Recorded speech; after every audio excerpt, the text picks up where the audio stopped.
Welcome back, dear friends, to another exciting episode of the study of the Dispensation of Baha'u'llah.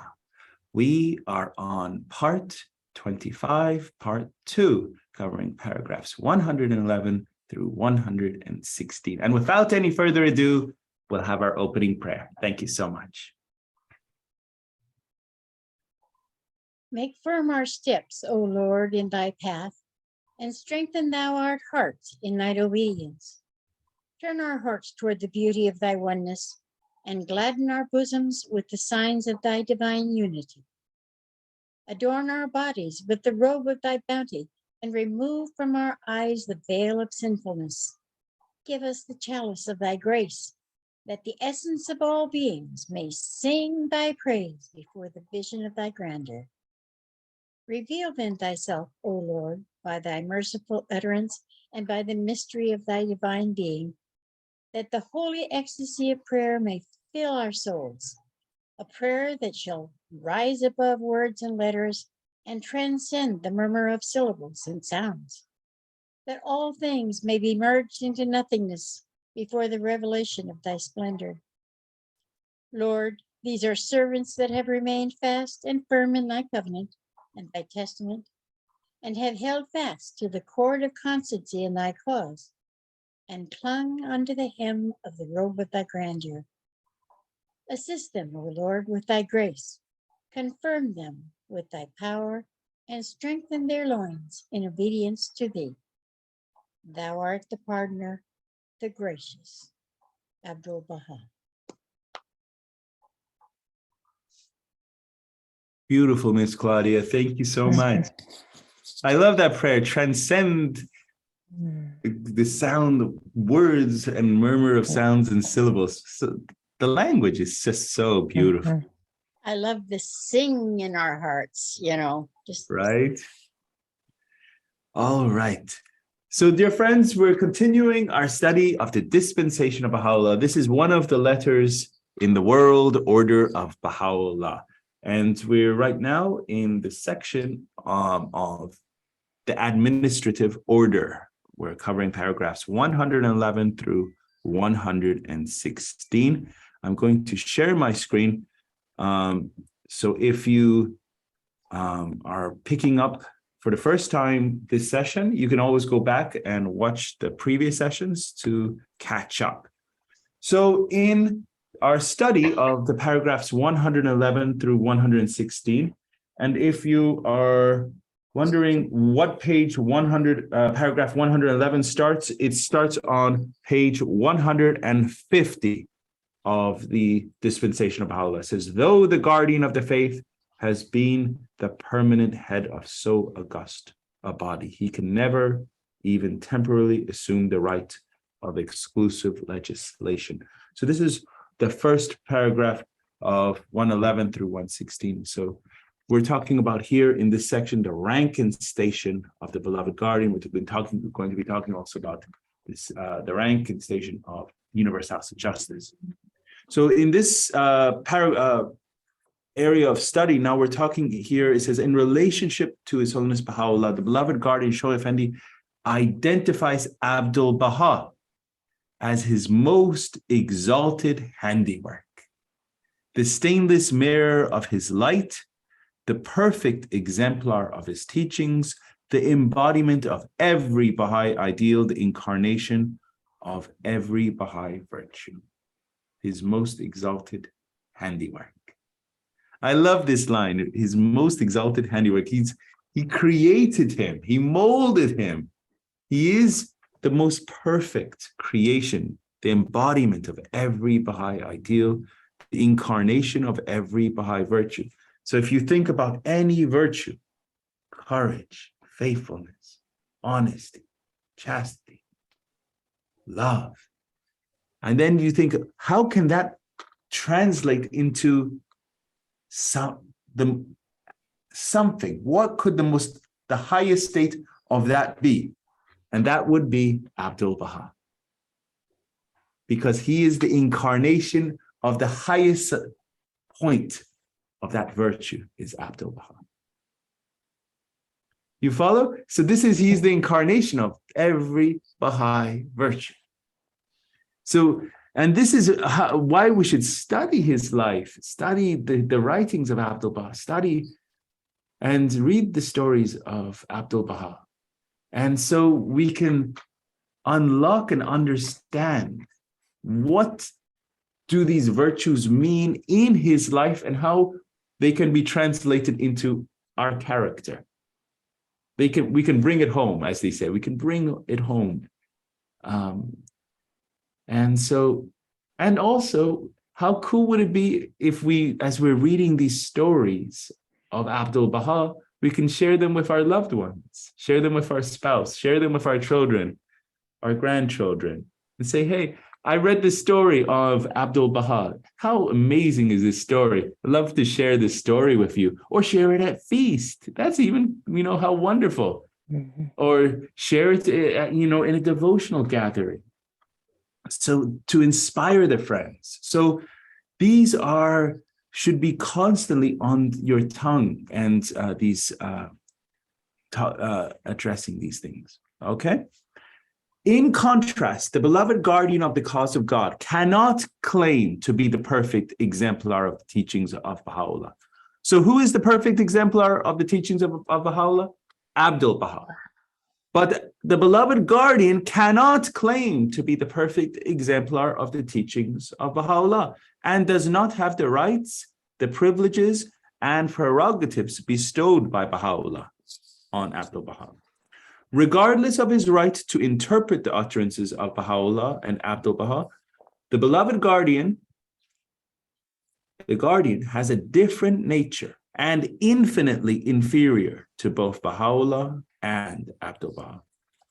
So right there in Dispensation of Baha'u'llah, the beloved guardian is stating that the guardian of the cause of God is not, very clear, is not the perfect exemplar of the teachings of Baha'u'llah, and does not have the same rights and privileges and prerogatives bestowed by Baha'u'llah on Abdul Baha.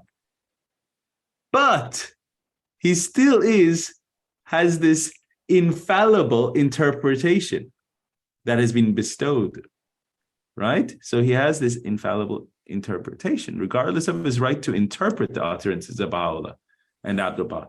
The beloved guardian has a different nature and infinitely inferior to both Baha'u'llah and Abdul Baha.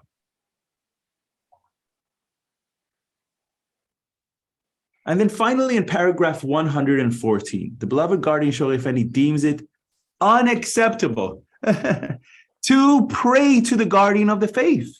It's unacceptable to pray to the guardian of the faith, to address him as Lord and Master, to designate him as His Holiness, to seek his benediction, to celebrate his birthday, or to commemorate any event associated with his life.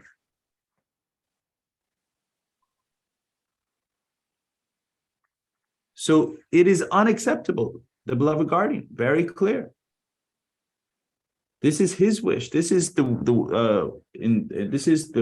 infallible interpreter of the writings. He's saying it is unacceptable to pray to the guardian of the faith, to address him as Lord and Master, to designate him as His Holiness, to seek his benediction. Note, I say beloved guardian. I don't call him His Holiness. I only do that for His Holiness, the Blessed Bab, His Holiness Abdul Baha, the beloved guardian, right? So this is, our language should be in congruence with the wishes of the beloved guardian here, you see? So here the beloved guardian is saying, do not address me as Lord, Master, His Holiness, because he wanted to make sure that the friends didn't see him as like a pope, as a head of a clergy or something like that. And so he said, do not designate me as His Holiness. And he wanted to make sure that he was as far away in that sense of showing a difference between himself and Abdul Baha. You see, Abdul Baha is perfect in that sense, the perfect exemplar.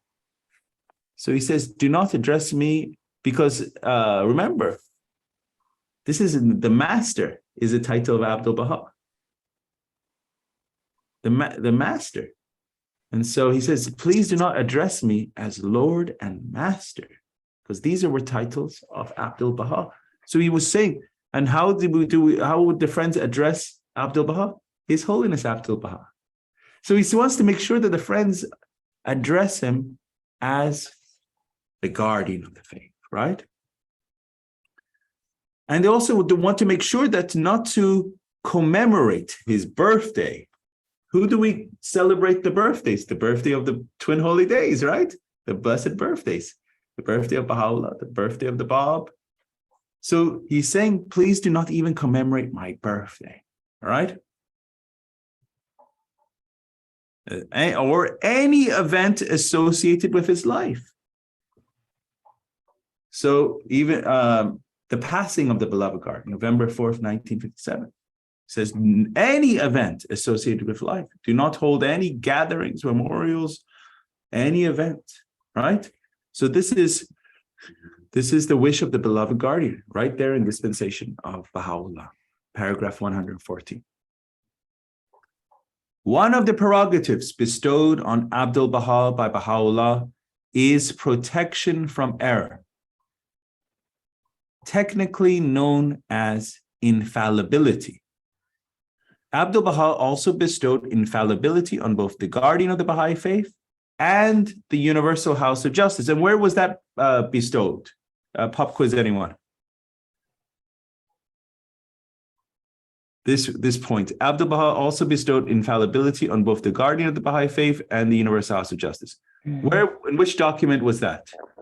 The Will and Testament. The Will and Testament. Good job, you guys. That's my class. Proud of you guys. The Will and Testament of Abdul Baha. Very good. Okay. The beloved guardian Shoghi Effendi, however, identifies the infallibility of the guardian as being different from the infallibility of Abdul Baha and Baha'u'llah. He describes how he provides advice. So this is very interesting. Okay. He likes to be provided with facts by the friends when they ask his advice. For although his decisions are guided by God, he is not like the Prophet, omniscient at will, in spite of the fact that he often senses a situation or a condition without having any detailed knowledge of it. So he is not like the Prophet, omniscient at will. But the beloved guardian, he often senses the situation or condition without having any detailed knowledge of it. So there's a difference in their infallibility between Abdul Baha and Baha'u'llah with the beloved guardian and the Universal House of Justice. So this was a letter from the beloved guardian here that was written to the British community. It's a very big compilation of letters. I don't know if any of you, dear friends, have seen Unfolding Destiny. It's about that thick. It's all the letters of the beloved guardian to the British Baha'i community. In a letter written on his behalf, the beloved guardian Shoghi Effendi states, the infallibility of the guardian is confined to matters which are related strictly to the cause and interpretation of the teachings. He is not an infallible authority on other subjects, such as economics, science, etc. When he feels that a certain thing is essential for the protection of the cause, even if it is something that affects a person personally, he must be obeyed. But when he gives advice such as that he gave you in a previous letter about your future, it is not binding. You are free to follow it or not as you please. And in another letter, he reiterates the limitation of the guardian's infallibility. The guardian's infallibility covers interpretation of the revealed word and its application.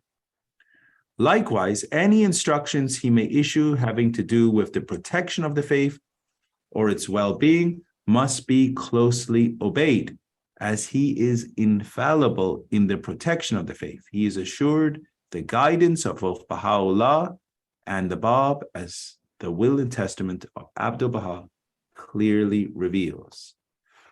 So the beloved guardian is the infallible interpreter of the revealed word. Anything outside of the revealed word, he may give his opinion, right? But you are free to do as you wish, right? Now, anything that is outside of the revealed word, okay, and has not been, there's no revealed text applied to it, or if there's a question and there is no revealed word applicable to that, then it is up to whom I'm going to use the exact word, legislate on it. Universal House. The Universal House of Justice, right? So then anything outside of that, then the Universal House of Justice. So very specifically, the beloved guardian is the interpreter of the revealed word, and anything outside of the revealed word is the auspices of the Universal House of Justice, right? So that is, it's a very beautiful and closely connected, symbiotic relationship in that sense, how it is, they're so connected. So the guardian, this is infallibility, this of this, how it has, how it is. All right. It is possible to obtain a glimpse of the extent of the authority of the guardian in the protection and propagation of the cause from a letter written on the behalf of Shoghi Effendi to Australia and New Zealand. This is the words of the beloved guardian. He is the guardian of the cause in the very fullness of that term, and the appointed interpreter of its teachings, and is guided in his decisions to do that which protects it and fosters its growth and highest interests. So this is the words of the beloved guardian. He is the guardian of the cause of God in the very fullness of that term, and the appointed interpreter of its teachings, and is guided in its decisions to do that which protects it and fosters its growth and highest interests. So this is exactly where the infallibility comes in, directly as it pertains to the faith. Anything outside of the faith, that would be subject to his opinion, and the friends are free to have their own interpretation on. But if it's directly subject to the faith, then the beloved guardian is the infallible interpreter on that. Follow? Mm-hmm. Okay, so this is these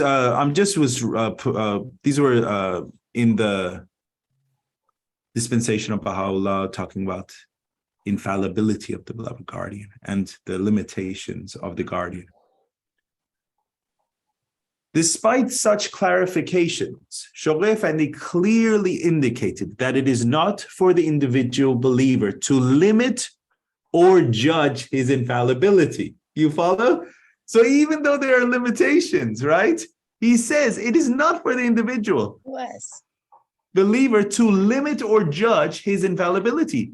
The Supreme Body writes, it is not for individual believers to limit the sphere of the guardian's authority, or to judge when they have to obey the guardian and when they are free to reject his judgment. Such an attitude would evidently lead to confusion and to schism.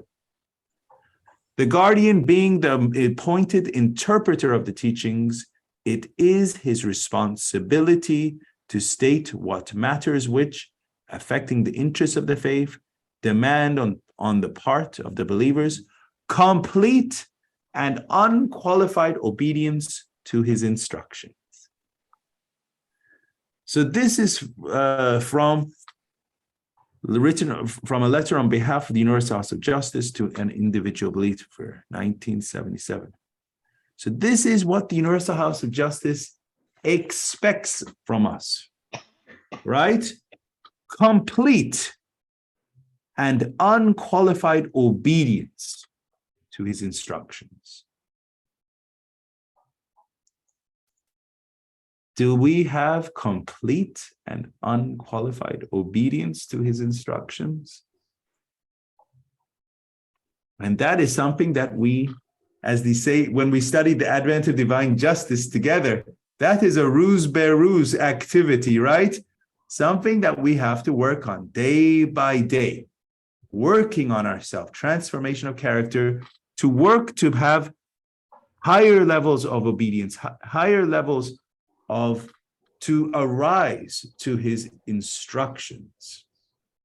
And when I say his instructions, the Universal House of Justice, when they instruct, saying this is what we want to do, we're not like, that's a pretty good idea, but how about this? Or we're not fully obedient to this, or we may think about this or that, and or how much do we have complete and unqualified obedience to the instructions also of the Supreme Body?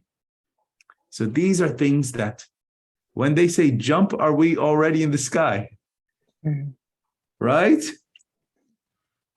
So that is something that we got to work on. As mentioned earlier, His Holiness Abdul Baha asserts, the sacred and youthful branch, the beloved guardian of the cause of God, as well as the Universal House of Justice to be universally elected and established, are both under the care and protection of the Abha Beauty, under the shelter and unerring guidance of the Exalted One.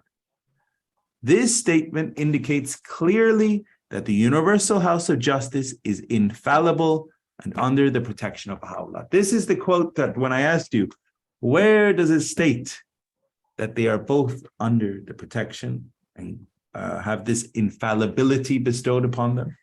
It's right there in the Will and Testament of Abdul Baha, that they both here, right? The sacred and youthful branch, the guardian of the cause of God, as well as the Universal House of Justice, to be universally elected and established, are both under the care and protection of the Abha Beauty, this namely Baha'u'llah, and under the shelter and unerring guidance of the Exalted One. The Exalted One name, the Blessed Bab.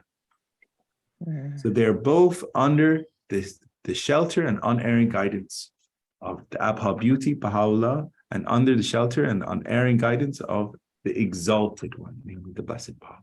So they're under the protection of these twin stars. We have this beautiful, Esma Azam, the ringstone symbol, right? As a Baha'i, the ringstone symbol. I'm terrible. There almost. There we go. My ringstone symbol, right? So the ringstone symbol has the lines, the 3 lines, and this line in the center, and then has 2 stars, the 2 stars on each side. That's the Blessed Bab and His Holiness Baha'u'llah on each side, right? Mm-hmm. And the here, the beloved guardian is under, and the Universal House of Justice is under their protection. And this is something that, as Baha'is, this is an incredible thing, that these twin institutions are infallible and has this protection. All right. There are other statements from Abdul Baha reiterating the infallibility. So it's not just the Will and Testament of Abdul Baha. So there are other statements from Abdul Baha reiterating the infallibility of the Universal House of Justice. So this is cited in a letter from the Universal House of Justice. In a tablet, he warns us, let it not be imagined that the House of Justice will take any decision according to its own concepts and opinions. God forbid.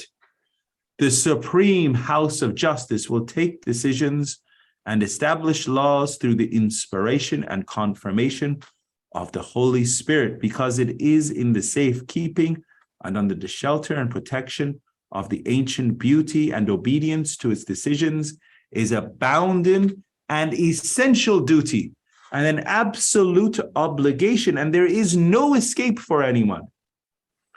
Say, O people, verily the supreme house of justice is under the wings of your Lord, the compassionate, the all-merciful. That is under his protection, his care, and his shelter, for he has commanded the firm believers to obey that blessed, sanctified, and all-subduing body, whose sovereignty is divinely ordained and of the kingdom of heaven, and whose laws are inspired and spiritual.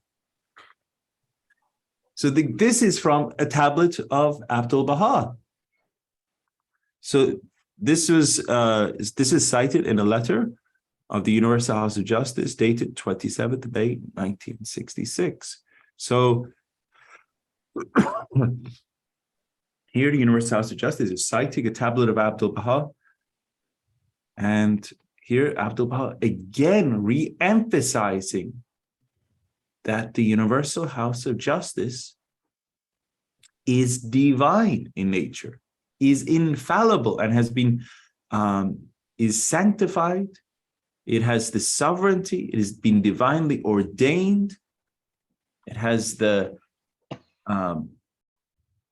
protection bestowed upon it by Baha'u'llah. And so this is, see, it says the protection of the ancient beauty and obedience to its decisions is a bounden and essential duty and absolute obligation. And there is no escape for anyone.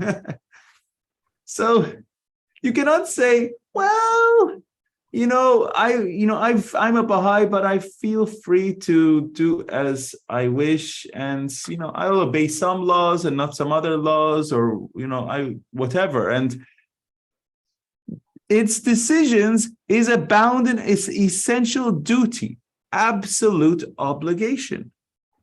No escape for anyone, right? Obedience.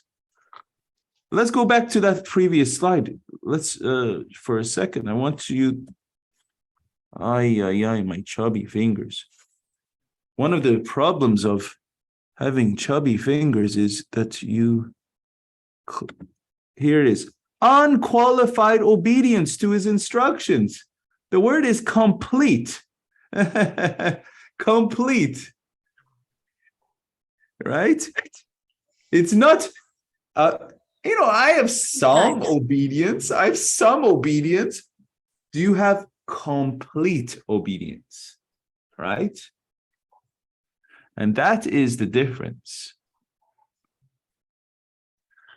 Okay, and let's get back to where we were. Okay. Let's, my dear Miss Claudia, read this one. Go ahead. In yet another tablet, Abdul-Baha affirms, and the quote is, whatever will be its decision by majority vote shall be the real truth, inasmuch as that house is under the protection, unerring guidance, and care of the one true Lord. He shall guard it from error and will protect it under the wing of his sanctity and infallibility. He who opposes it is cast out and will eventually be of the defeated. Excellent. So again, this is another quote from Abdul-Baha.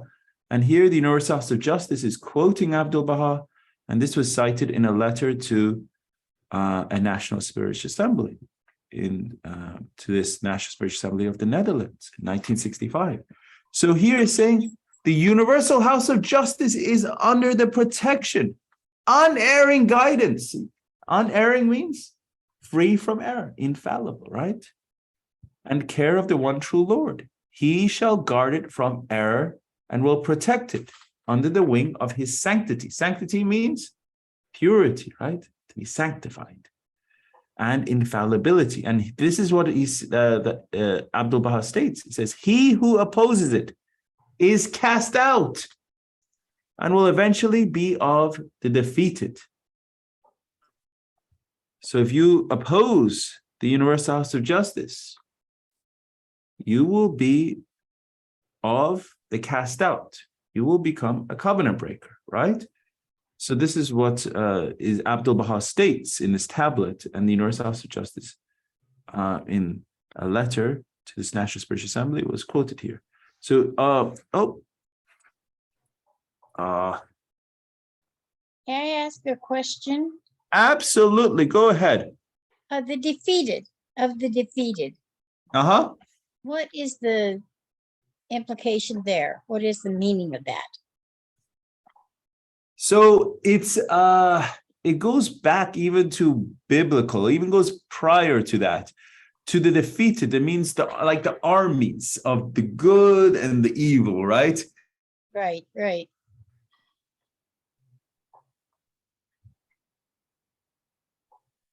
Frozen?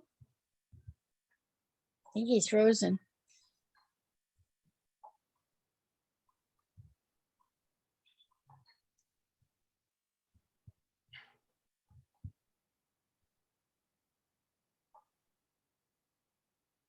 The kingdom of heaven, as they say, and they'll be thrown out, and they will eventually be of the defeated, meaning that they will be the army that has lost. They will not be part of the ones that are eventually to be saved. In that sense, they will be defeated, and in the sense we are considered the army of light. We're the army of God, right? And so if they try to oppose the general, right, and try to fight, right.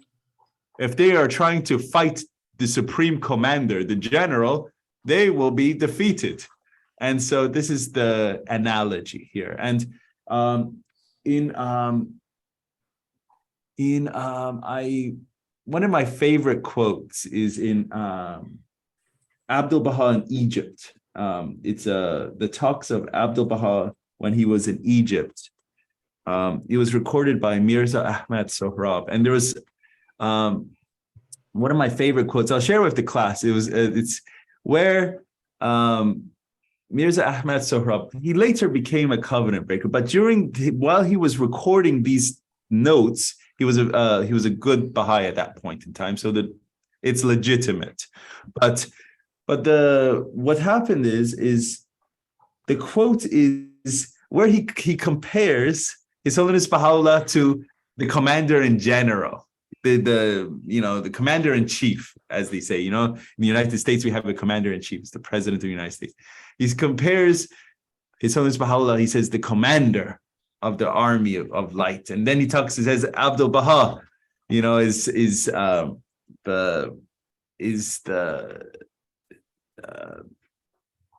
the lieutenant, and then below him is the beloved guardian. He talks about how there's these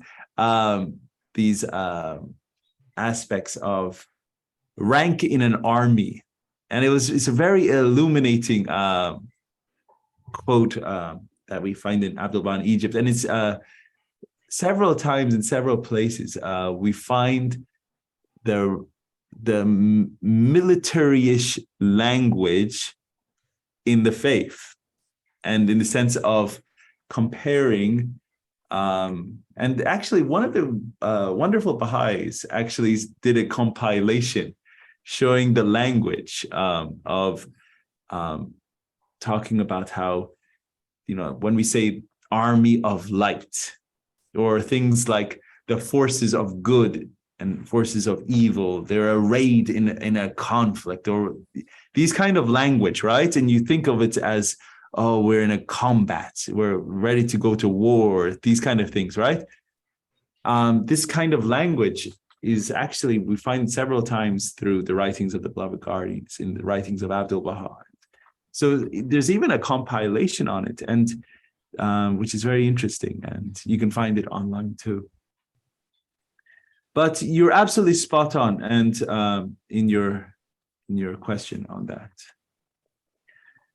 So moving on, as mentioned, the Universal House of Justice is under his wings, the wings and protection of Baha'u'llah.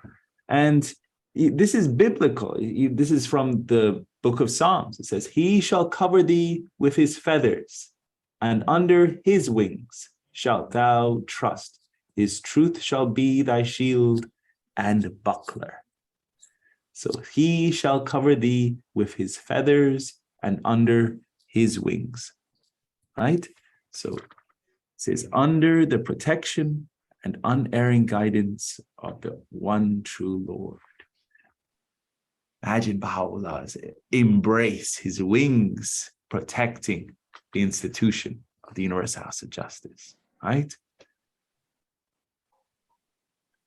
And this is another quote. This is coming from the Supreme Body. This is much more recent, 1996. In a letter written to an individual, the Supreme Body writes, it is the exclusive sphere of the Universal House of Justice to pronounce upon and deliver the final judgment on such laws and ordinances as Baha'u'llah has not expressly revealed. It carries responsibility for the application of the revealed word, the protection of the faith, as well as the duty to ensure the continuity of that divinely appointed authority which flows from the source of our faith, to safeguard the unity of its followers, and to maintain the integrity and flexibility of its teachings. However, the Universal House of Justice is not omniscient, and the friends should understand that there is a difference between infallibility and omniscience. Like the guardian, the House of Justice wants to be provided with facts when called upon to render a decision. And like him, it may well change its decision when new facts emerge, or in light of changed conditions at some point in the future. We have found nothing in the writings of Shoghi Effendi which suggests that the House of Justice would on any occasion reach a wrong decision. So you see, the House of Justice is not omniscient. The manifestation of God is omniscient, right? I don't want to, I have to pull this the exact quote, because I don't want to, say have become like a Katabi hearsay or say, oh, I read this and I share, but I share this extract, and I'll pull it for you. But I believe it was in Bahá'í's book. It says when they would the manifestation of God would or Abdul Baha would want to think of a quote or a writing, it would have come right in front of their eyes. Yeah. And so they would see it right there. And so they would reveal it and it would pour right for like that. You see? Omniscient, all-knowing, all-wise. The House of Justice has not been endowed. The beloved guardian, Shoghi Effendi, was not endowed with omniscience. They have been endowed with infallibility. The beloved guardian had infallibility for interpretation of the creative word. Universal House of Justice has infallibility of everything outside of the creative word. Okay? So, and also the duty to what?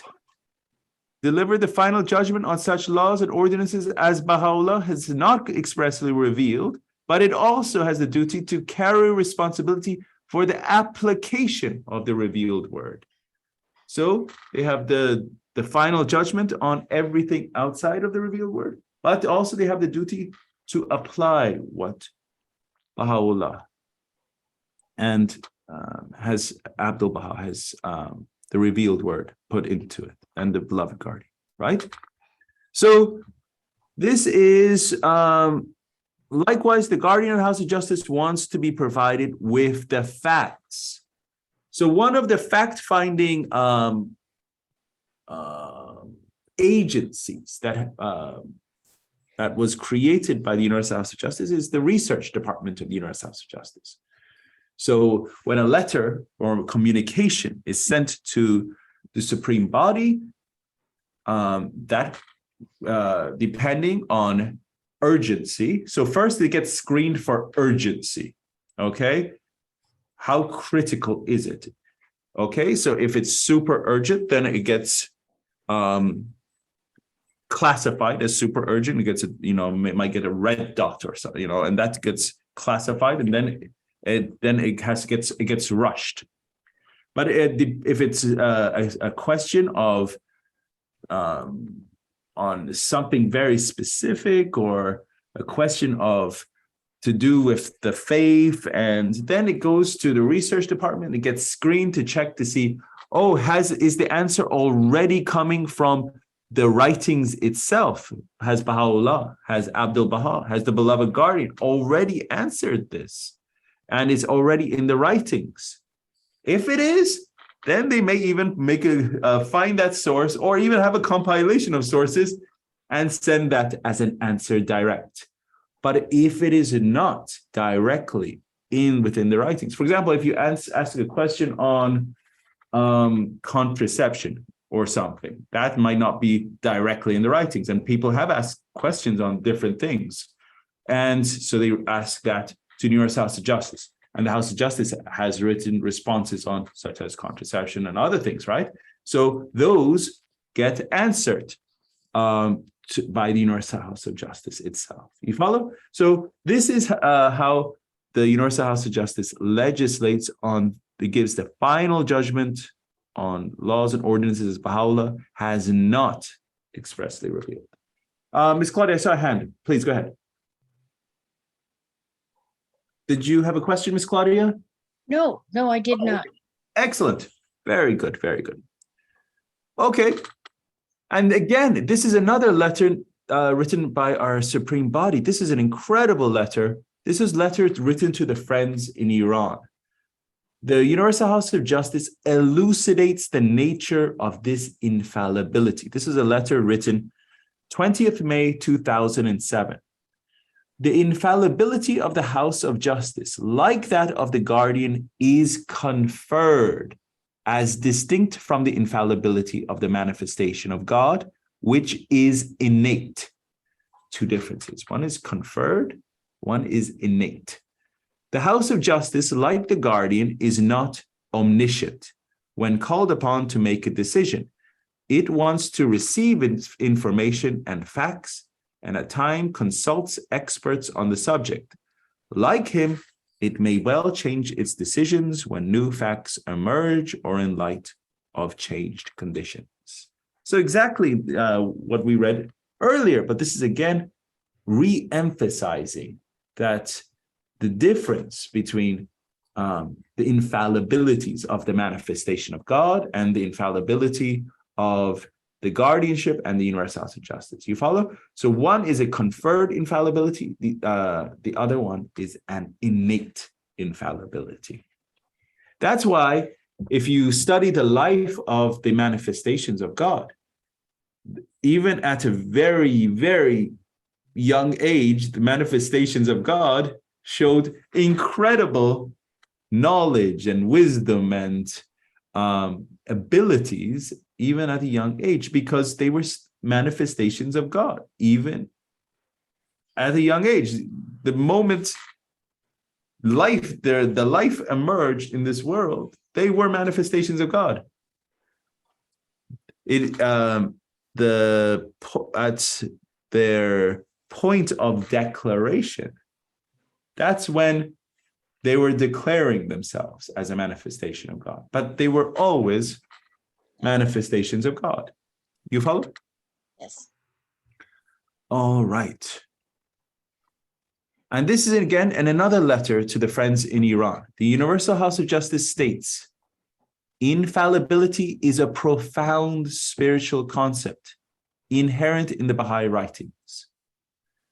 In meditating upon the relevant passages, the believers will naturally reach their own understanding of the subject. Individual opinions, however, should not be imposed on others, nor so promoted as to crystallize into doctrines not found in the explicit text. When exchanging views about the universal house of justice, the body to which all things must be referred, the friends should exercise care lest they go to extremes by either diminishing its station or assigning to it exaggerated attributes. What better admonition to heed in a matter of this nature than that given by the beloved Master when some believers fell into disagreement about his own station? This is from the beloved Master. These discussions will yield no result or benefit. We must set all such debates and controversies entirely aside. Nay, we must consign them to oblivion and arise to accomplish that which is enjoined and required in this day. These debates are mere words, bereft of inner meaning. They are mere illusions and not reality.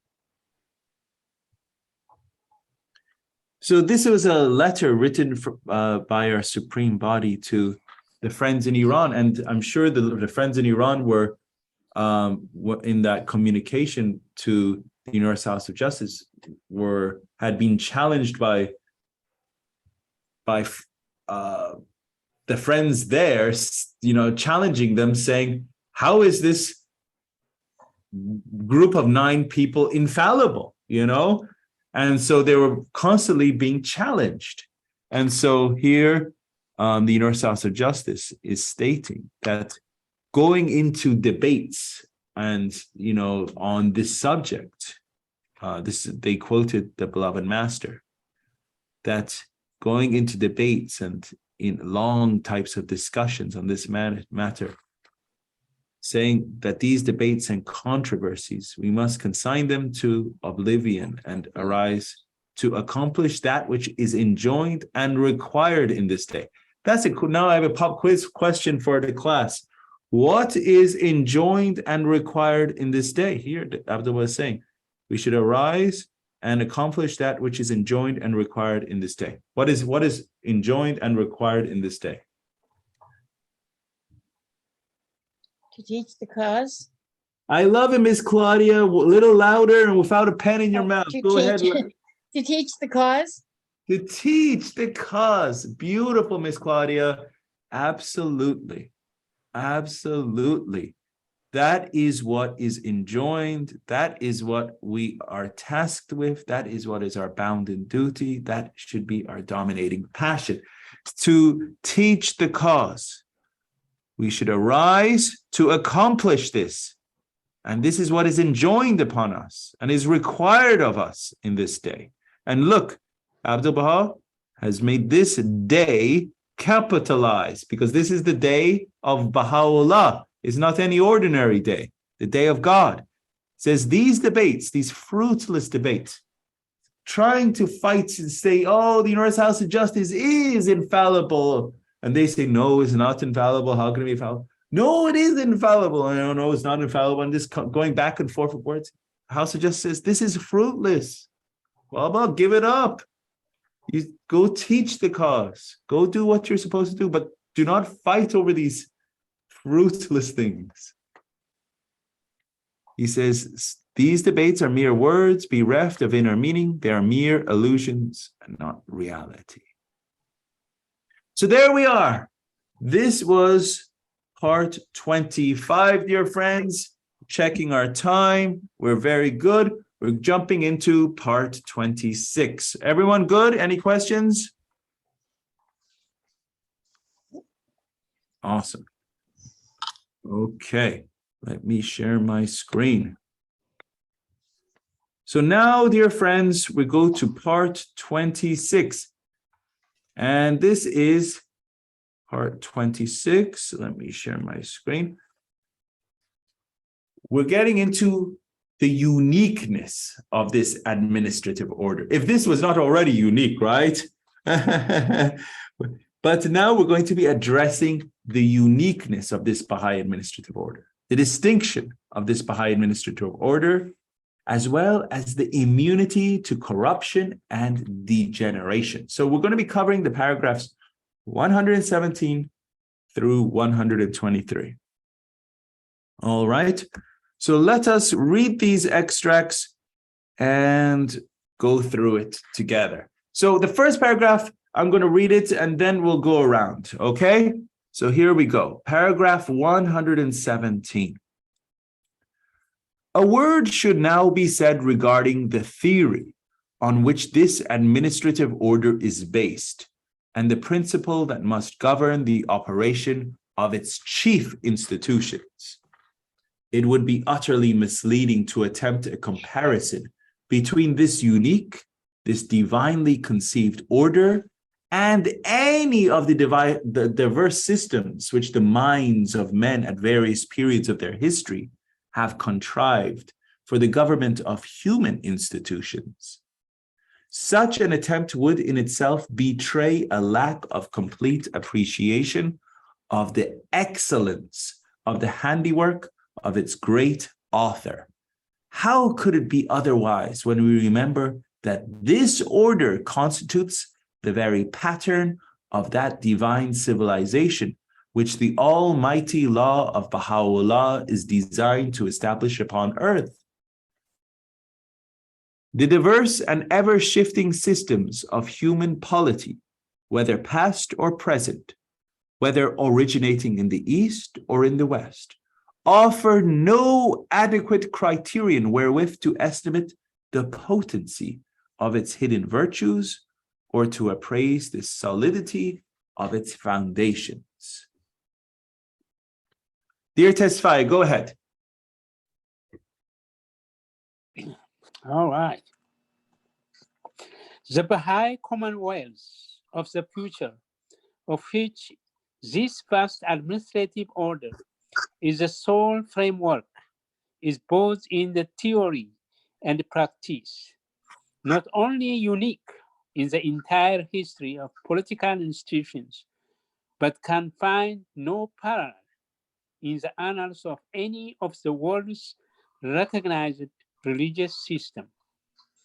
No form of democratic government, no system of autocracy or of dictatorship, whether monarchical or republican, no intermediary system of a purely aristocratic order, nor even any of the recognized types of theocracy, whether it be the Hebrew commonwealth of the various Christian ecclesiastical organizations, or the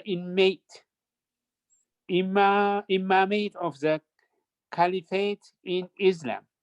None of these can be identified or be said to confirm with the administrative order which the master hand of its perfect architect has fashioned. Very well read. Thank you, dear Tesfaye. Thank you. All right, Ms. Marianne, if you could read this. Yes, this newborn administrative order incorporates within its structure certain elements which are to be found in each of the three recognized forms of secular government, without being in any sense a mere replica of any one of them, and without introducing within its machinery any of the objectionable features which they inherently possess. It blends and harmonizes as no government fashioned by mortal hands has as yet accomplished the salutary truths which each of these systems undoubtedly contains, without vitiating the integrity of those God-given verities on which it is ultimately founded. Very well read. Thank you, Ms. Marianne. All right. Now we go to paragraph 120. And if my dear Auntie Mafesh, you can read this one for us? Sure. Thank you. The administrative order of the faith of Baha'u'llah must in no wise be regarded as purely democratic in character, in as much as the basic assumption, which requires all democracies to depend fundamentally upon getting their mandate from the people, is altogether lacking in this dispensation. In the conduct of the administrative affairs of the faith, in the enactment of the legislation necessary to supplement the laws of the Kitab Aqdas, the members of the Universal House of Justice, it should be borne in mind, are not, as Baha'u'llah's utterances clearly imply, responsible to those who they represent, nor are they allowed to be governed by the feelings, the general opinion, and even the convictions of the mass of the faithful, or of those who directly elect them. They are to follow in a prayerful attitude the dictates and promptings of their conscience. They may indeed, they must acquaint themselves with the conditions prevailing among the community, must weigh dispassionately in their minds the merits of any case presented for their consideration, but must reserve for themselves the right of an unfettered decision. God will verily inspire them with whatsoever he willeth, is Baha'u'llah's incontrovertible assurance. They and not the body of those who either directly or indirectly elect them have thus been made the recipients of the divine guidance, which is at once the lifeblood and ultimate safeguard of this revelation. Moreover, he who symbolizes the hereditary principle in this dispensation has been made the interpreter of the words of its author, and ceases consequently, by virtue of the actual authority vested in him, to be the figurehead invariably associated with the prevailing systems of constitutional monarchies. Is that finished? Yes, thank you, Auntie. Thank you. Love you, as Very well read. I was thinking about it. Such an incredible system has been put in place.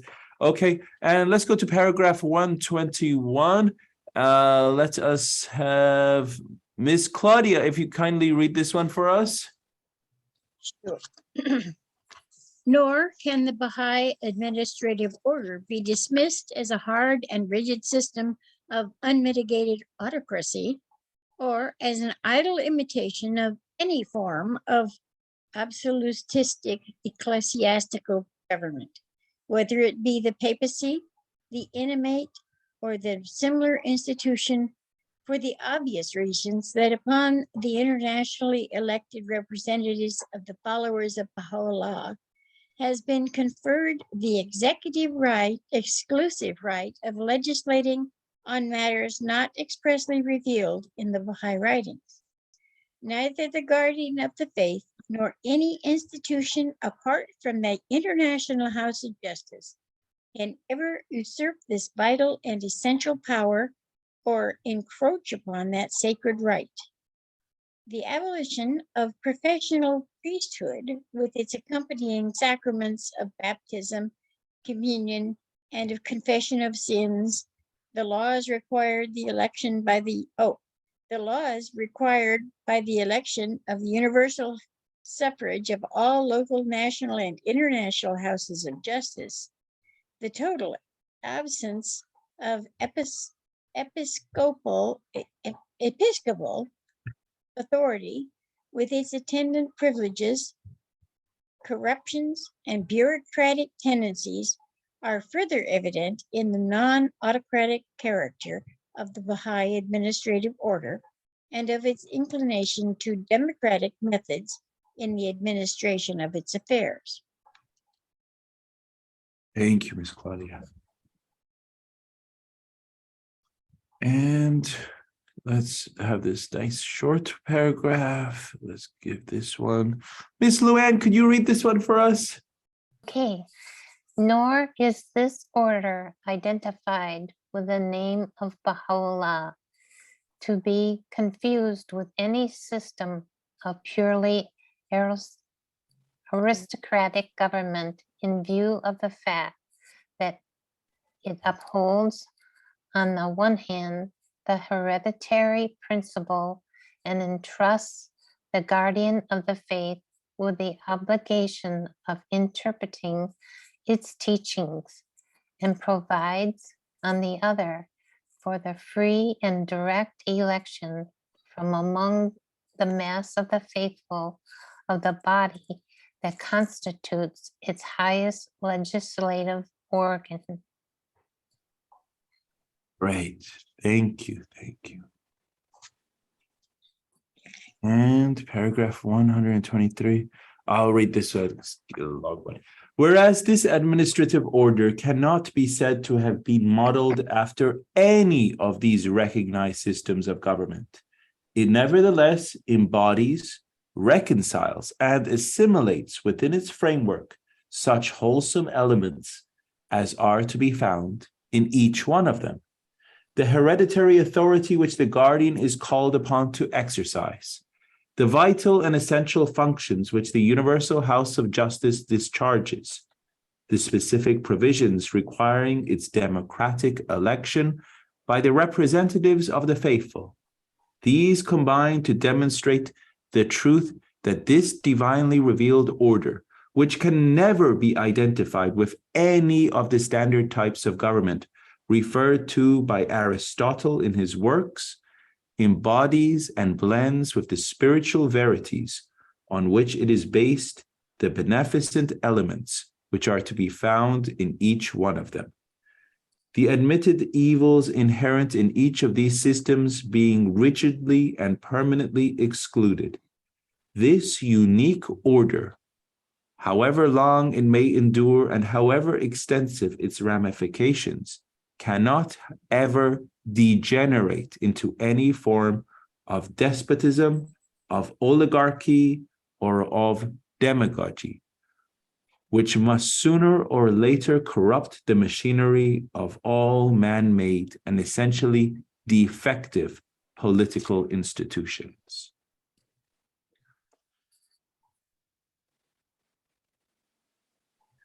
All right. So these are the uniqueness of this Baha'i administrative order, paragraphs 117 through 123. And in this section of this letter, the beloved guardian is emphatically stating that the foundation of the future Baha'i world commonwealth is this Baha'i administrative order. And the beloved guardian continues by categorically proclaiming that this Baha'i world commonwealth is both in theory and practice, not only unique in the entire history of political institutions, but you cannot find a single parallel in the annals of any of the world's recognized religious systems. There's nothing like it. The beloved guardian, in these paragraphs 117 through 123, went to at length to show that there's nothing like this Baha'i administrative order. It is unique. And it is incredible in its scope, vision, and in its practical effects. So we're going to now go to the key points. The past and present political systems do not provide any criteria by which to measure the potency of the Baha'i administrative order. The future Baha'i Commonwealth is unique in both theory and practice, and in the entire history of the world's political institutions and religious systems. There is no parallel to this future Baha'i Commonwealth. The Baha'i administrative order embraces beneficial elements of democratic, autocratic, and aristocratic forms of government, but it is distinctly different from them. And no matter how long it lasts, the Baha'i administrative order is immune to the corruption that usually affects political and religious systems. That was in that last paragraph. All right. Here we go. Paragraph 117.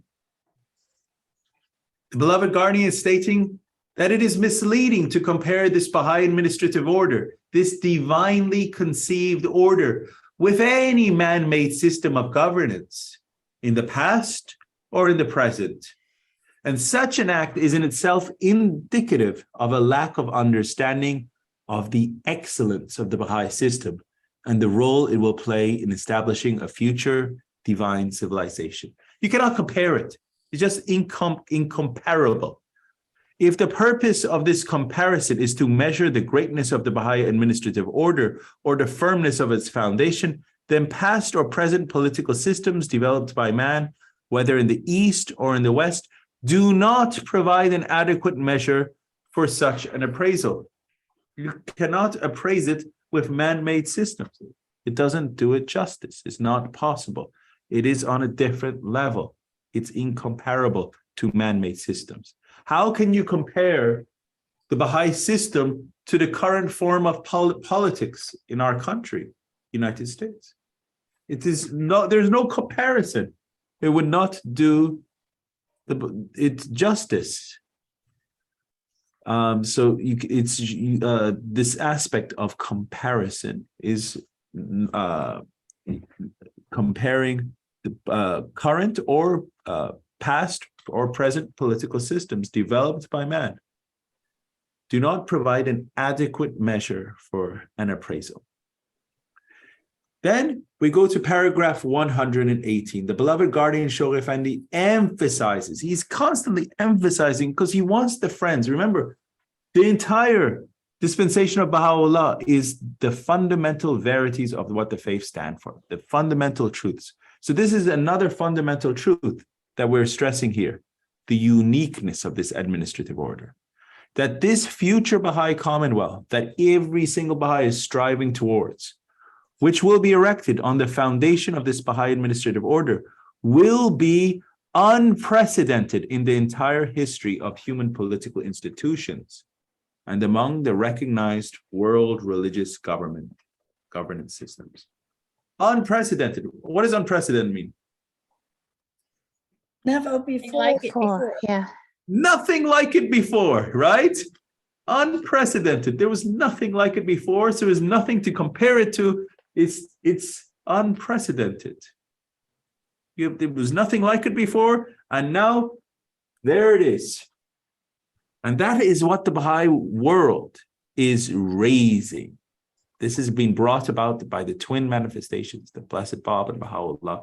This has been brought about by the center of the covenant, Abdul Baha, brought about by the beloved guardian, Shough Effendi, brought about and raised by this supreme body, universal house of justice. Unprecedented, this administrative order that is being erected on this foundation, right? So this is what is unprecedented. The world has never seen this before, this type of system. In God Passes By, the beloved guardian makes comparison between the laws and ordinances established by Muhammad in Islam and the Baha'i administration. This is very interesting in God Passes By.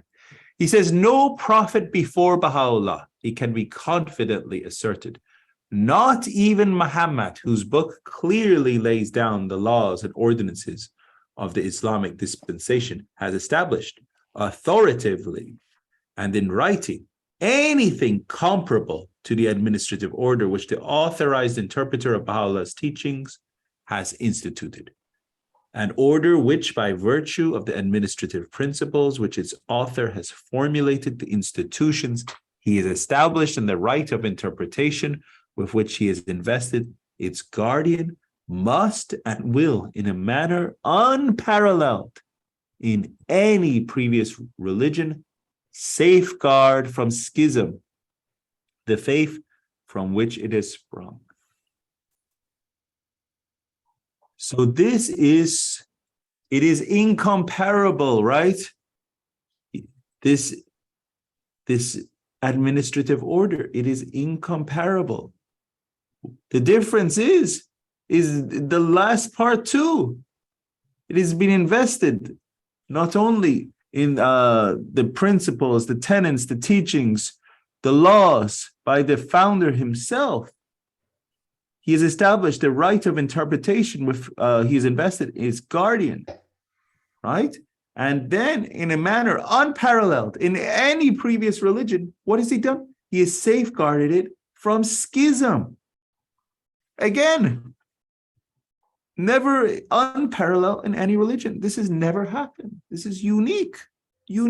So if someone says, what is this Baha'i faith? How is it different than any other faith? What is it? The covenant? This is unique.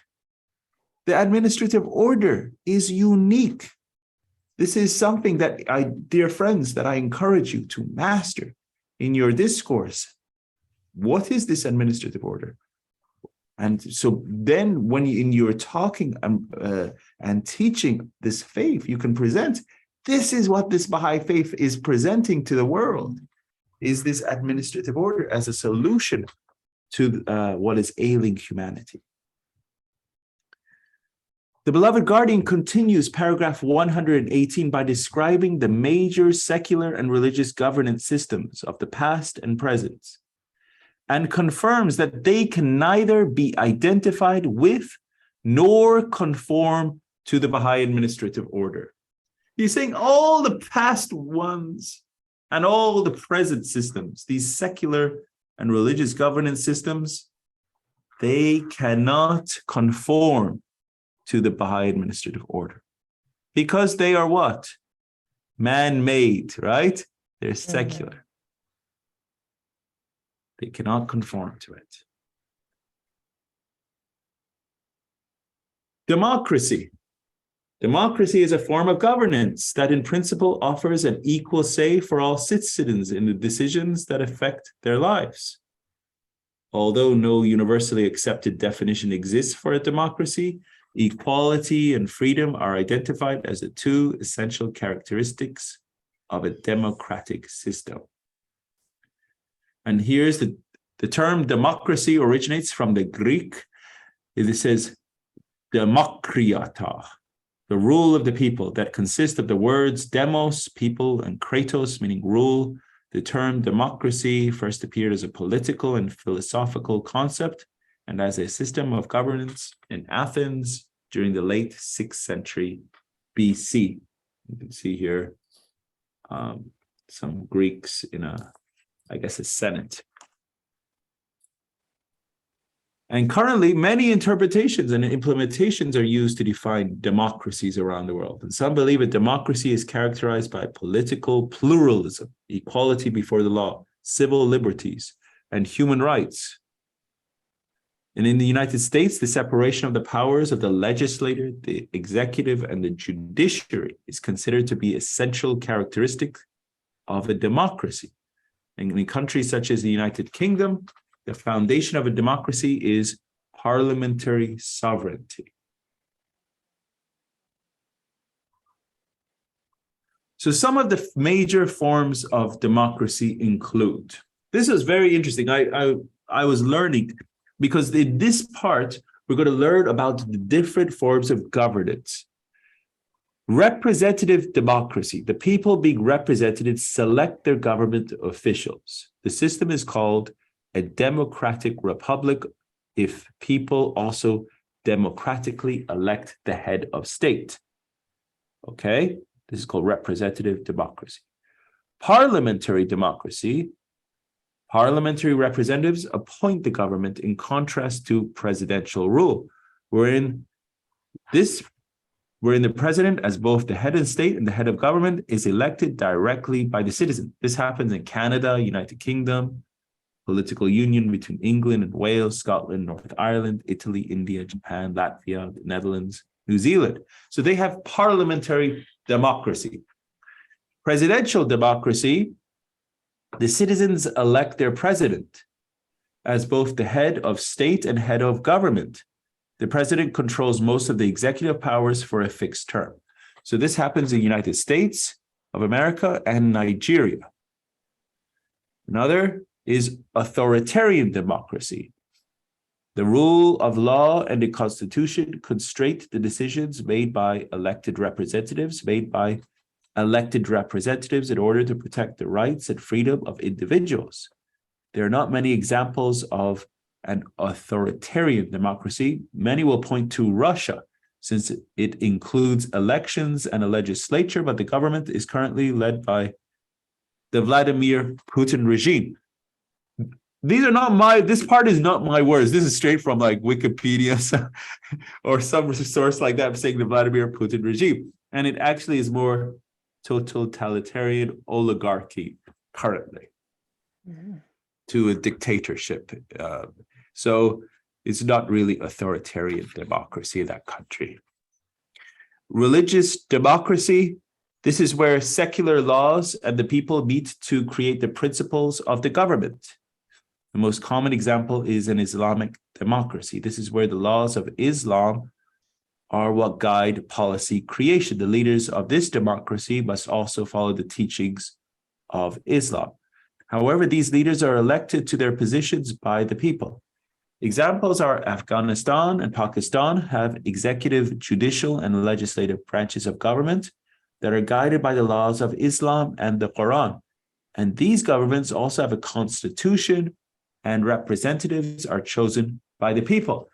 According to World Factbook, the state of a democracy is in 167 countries, and there are 195, give or take, the country. So countries come and go nowadays. Roughly 195 countries in the world today. Hence, roughly 85.6% of the countries of the world have some kind of democracy. All right. So it shows that the vast majority of the world believes in this type of idea of democracy. Okay. So these is a world map. And you can see the countries in blue are democratic. Okay. And then you can see the countries in red are a single party. That means they're authoritarian type of countries. Countries in yellow, they're multi-party, I mean that there might be in a stage of either warring, tribal, or also might be authoritarian type of regimes. The countries in black are monarchy countries, these right here, and the ones that have military type of leadership. You can see some African regime military countries. So this, you can see how most of Europe has democracy. North America, most of South America, Central America, a good chunk of Australasia, and parts of Southeast Asia. So are under democracy. A good chunk of Africa is multi-party, as well as northeastern Europe are in areas of multi-party types of government. So then there's the other types of government, autocracies and dictatorships that account for over 2.7 billion people, which is not a small number. So over 50 countries in the world have these, as you could see on that, saw on that map, which was quite a large population, covering the Africas and Northeast Europe. So in a dictatorship, an individual or a group of people govern with absolute power. Either there is no legislative parliament or it has no real power. And in the majority of dictatorships, power has been taken by force or being inherited. The dictatorship leaders are known as dictators and are usually backed by powerful groups of people. There are 5 kinds of dictatorships in total, including hybrid dictatorships, military dictatorships, monarchies, personalist dictatorships, and single-party dictatorships. Africa has several long-standing dictators. However, they're beginning to lose power across the continent. And in the last 4 years alone, 26 African countries have had transfers of power.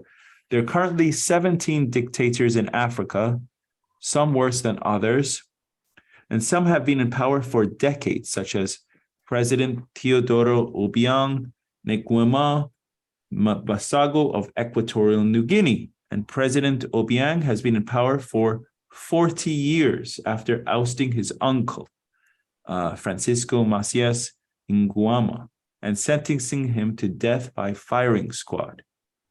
It's not a nice way to treat your uncle, by the way. So that's what he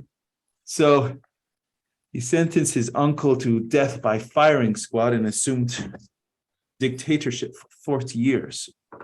So here you could see these are the countries that have dictatorships or autocracies.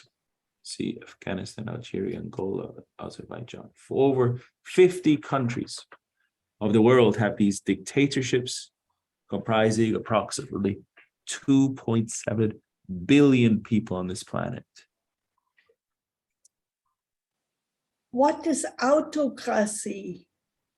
We're right here. Good question, Ms. Yuda. So what is an aristocracy, right? What is aristocracy? Autocracy. Oh, we're coming to that one too.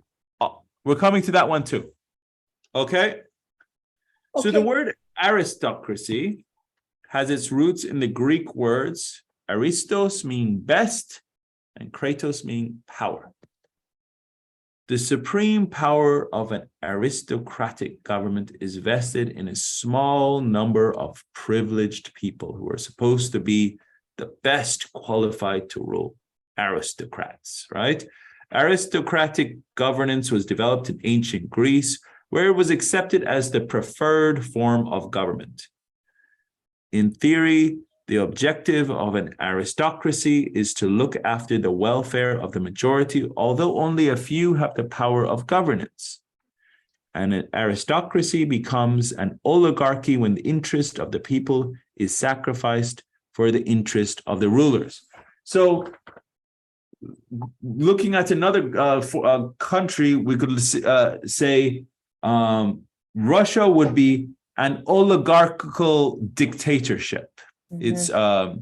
It is a dictatorship by a regime under Vladimir Putin, but there's also an oligarchy or an aristocracy of having a regime rule of a certain group or interest of a few people. You follow?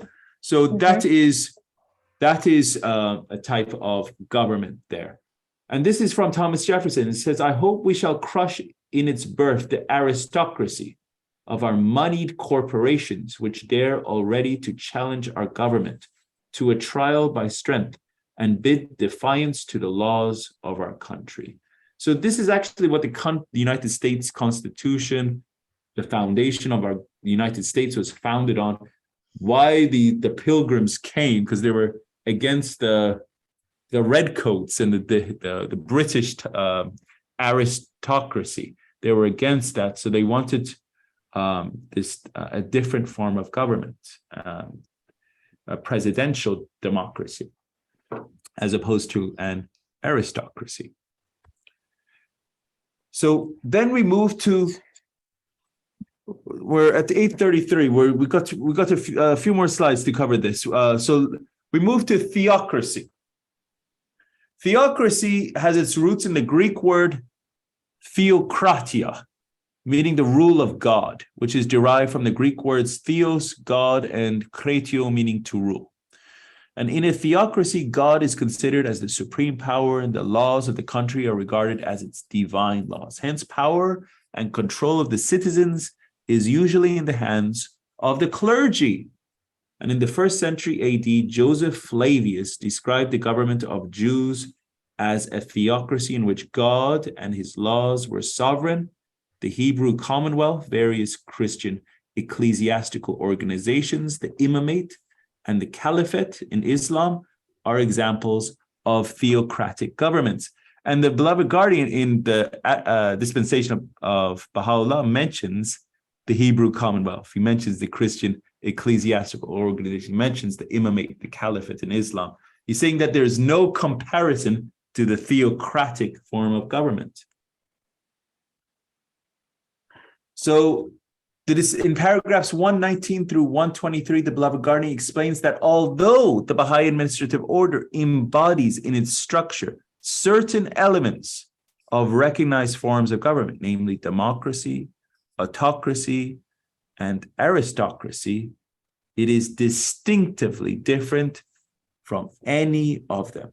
Autocracy, like monarchy, that's having that type of a figurehead. Miss Yuda, you had a question of autocracy. It is distinctively different from any of them. While the wholesome elements of these systems are embedded, reconciled, and assimilated within the framework of the Baha'i administrative order, the objectionable features are not included. So it is distinctively different.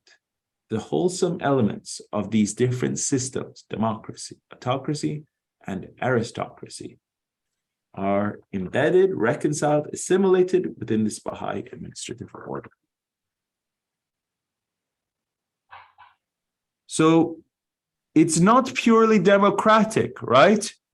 And it was an incredible quote. I think I have to pull it. This was an awesome quote, and explaining how this Baha'i system, the administrative order, is on page 153, and it says, the administrative order of the faith of Baha'u'llah must in no wise be regarded as purely democratic. Okay? In a democracy, the legislature receives its mandate from the people who have elected them and is responsible to them. However, the members of the Universal House of Justice are not responsible to those whom they represent, nor should they be affected by the feelings of those who they represent. Although they should be fully aware of the conditions dominating the community, they have to make the decisions according to their consciences. The guardian who represents the hereditary principle in the Baha'i system has only been given the authority to interpret the words of Baha'u'llah. Hence, he cannot be considered like the figurehead, king or queen, usually associated with a constitutional monarchy. So that was this quote, this paragraph on page 153. The administrative order of the faith of Baha'u'llah must in no wise be regarded as purely democratic. It's an incredible paragraph. That they're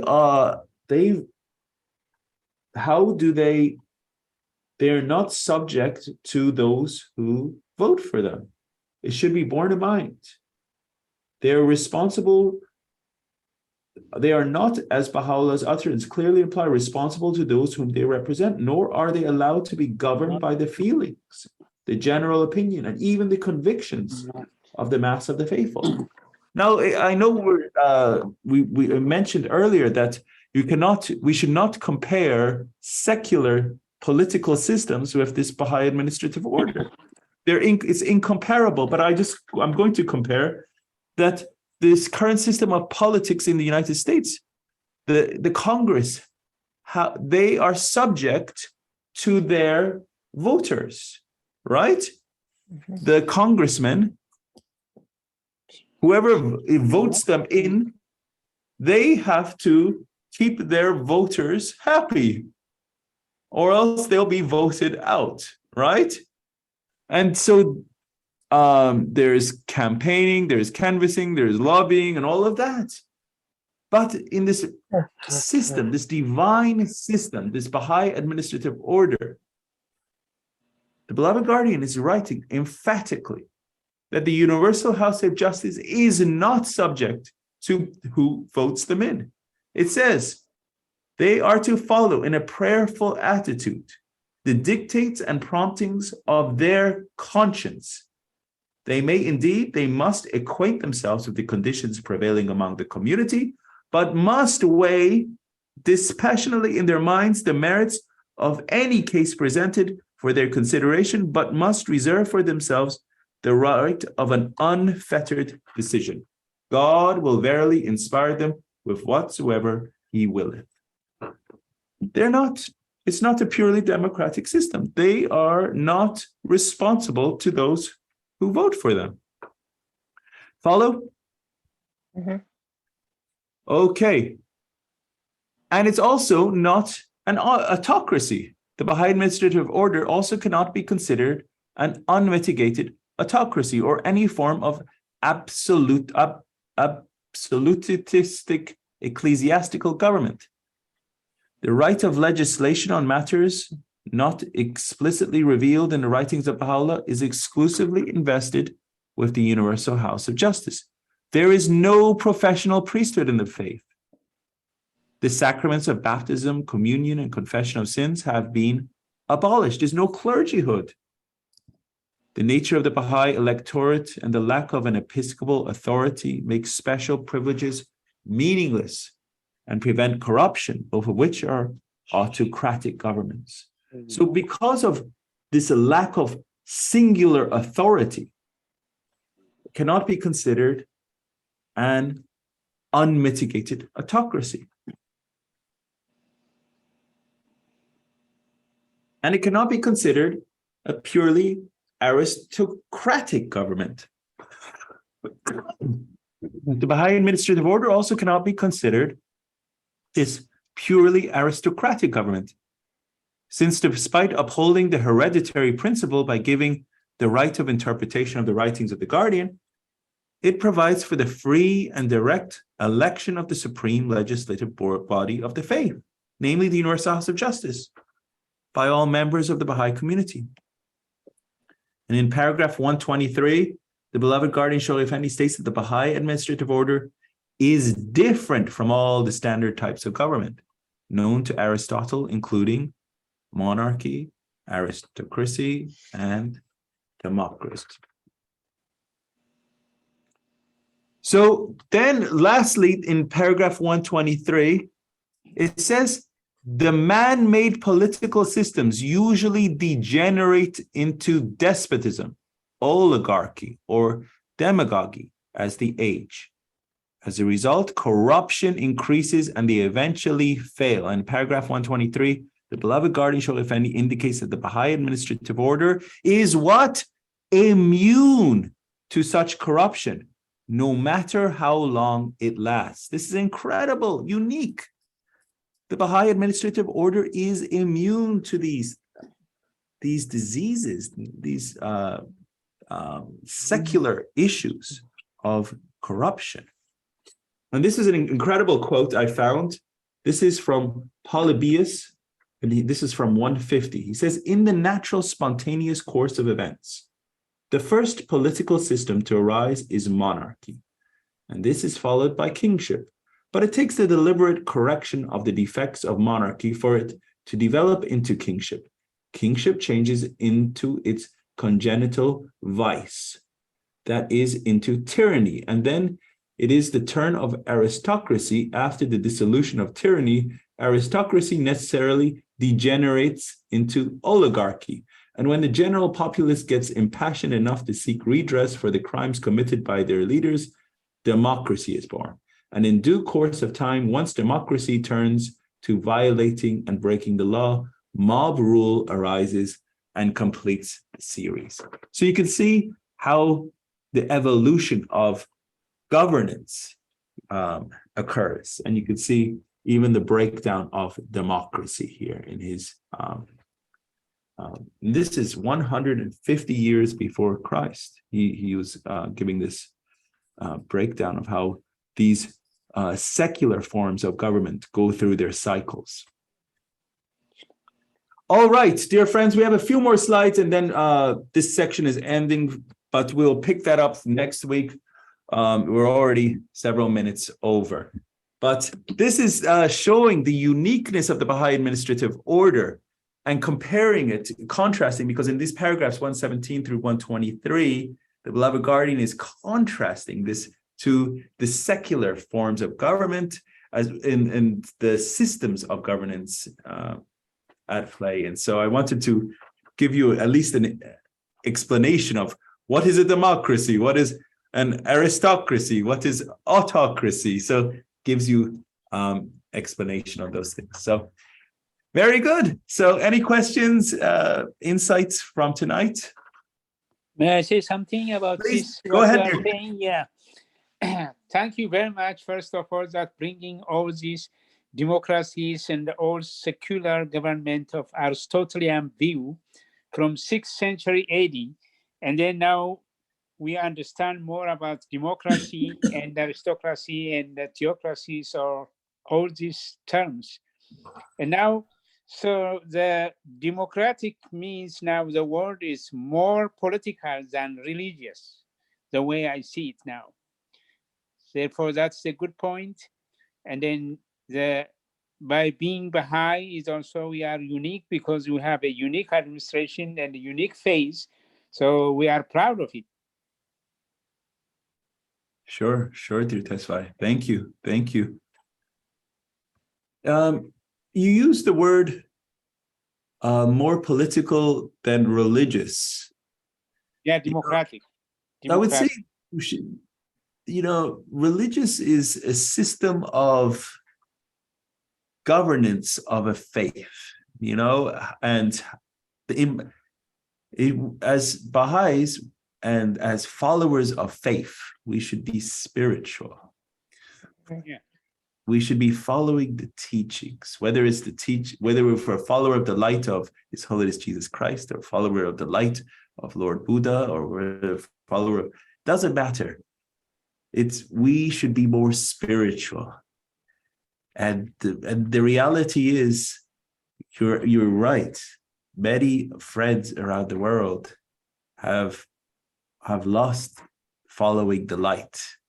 And that's why when we read in Advent of Divine Justice, the beloved guardian said, the world is drowning in a sea of materialism. And this is what is the state that the world is, that they are not turning to spiritual subjects. When Abdul Baha, when he went and visited New York, he said, this is a city of materialism. He says, he looked around. There was not a single person that he could talk to on a spiritual subject. And absolutely, you're right. So you could see that the reality is how much is the spiritual subjects, is the word of God on your lips, in your mind, in your heart, and ready to be opened and suffused out of your lips to teach.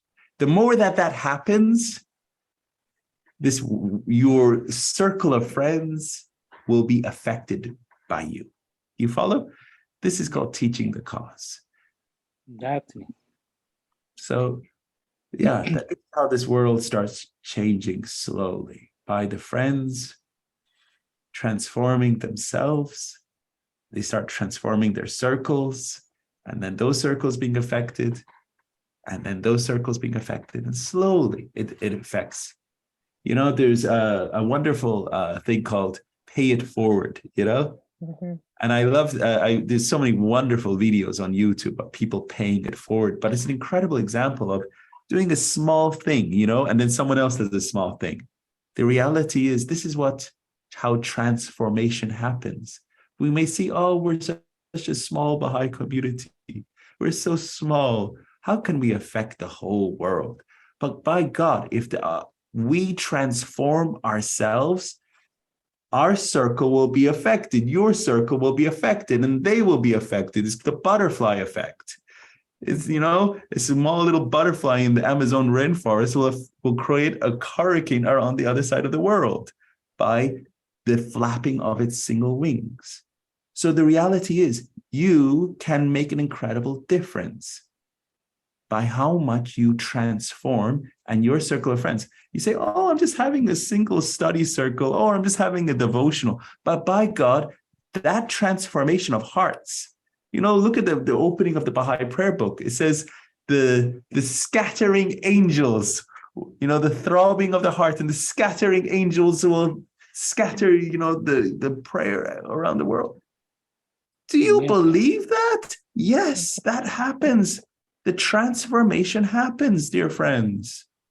Mm-hmm. Absolutely. But you have to do it. You got to transform the people around you for these things to happen. So anyway, dear friends, the hour is late and my friends are getting Let me do the tired. closing prayer for you. Please, dear Tesfaye, have a wonderful evening, and next week we'll pick up, and maybe even next week we'll finish up the dispensation of Baha'u'llah, and then you can have a most blessed and thankful upcoming Thanksgiving, right? So, Yeah. so there you go, dear friends. Tesfaye, please share your prayer. Thank you. All right. This is an old prayer, but it's very, very helpful for the unity of humanity. So, most gracious Lord, Master, Messiah, and the Savior of humanity, we agree thee in all humility. Thou art the first cause and the last effect, the divine light and the spirit of guidance, Alpha and Omega. Thy light is in all forms, thy love in all beings, in a loving mother, in a kind father, in an innocent child, in a helpful friend, and in an inspiring teacher. Allow us to recognize thee in all thy holy names and forms, as Rama, as Krishna, as Shiva, as Buddha. Let us know thee as Abraham, as Solomon, as Zarathustra, as Moses, as Jesus, as Muhammad, and in many other names and forms known and unknown to the world. We adore thy past, thy presence deeply enlightens our being, and we look for thy blessing in the future. O Messenger, Christ, Nabi, the Rasul of God, thou whose here constantly reach upwards, thou comes on earth with a message, as a dove from above, when Dharma decays, and speaks the word which is input into thy mouth, as the light fills the crescent moon. Let the star of the divine light shine in thy heart, be reflected in the hearts of thy devotees. May the message of God reach far and wide, illuminating and making the whole humanity as a one single brotherhood in the fatherhood of God. Amen. These are Sufi's prayer. Thank you very much, dear Tesfaye. Thank you. Thank you. Excellent. Wishing every one of you a wonderful week, and much love to all of you guys. Thank you. Thank Thank you, you. Sanjan. Thank you. Bye. Thank you. You and now, bye, everybody. Bye.